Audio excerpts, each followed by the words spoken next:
much stress. The show can't go on. Season 3 of Only Murders in the Building is here. So Mabel and her bowler hat, plus sidekick olds Charles and Oliver, can finally get around to solving the murder of Ben Glenroy, which happens in a theater nowhere near the Arconia. And that makes the title of their podcast and this show completely moot. The show can't go on.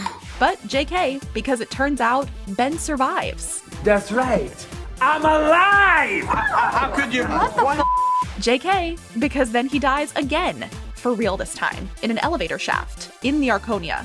And Mabel has the pics to prove it. And now we've got a murder in the building, and a creepy stalker in custody who definitely didn't do it. Plus, an amazing actress with a grudge as the #1 suspect. And finally, a podcast host who just had a heart attack, but isn't telling his BFFs.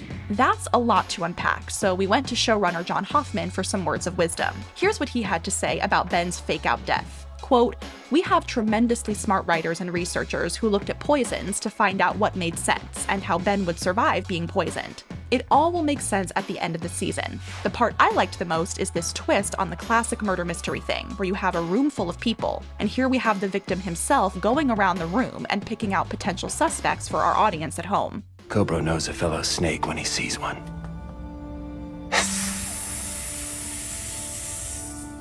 Speaking of Loretta, the somehow struggling actress gives an unbelievable, unless you're Meryl Streep, audition for Oliver's play. Where have you been? And then she somehow bombs the table read. Storms coming.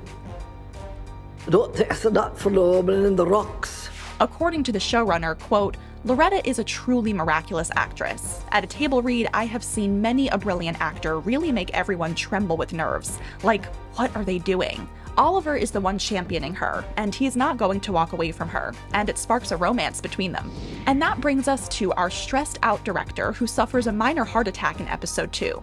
Hoffman says the writers really debated this twist. Quote, "This show is filled with the youngest people of a certain age, so I'm always very reticent to point out that there are certain truths that come with age. In this situation, with everything that's been building up, it almost felt like we'd be lying if there wasn't some physical toll. But because of all that's on the line for Oliver this season, I think doubling down makes sense for his character. And he knows well enough that it's better to leave it hidden from Charles and Mabel."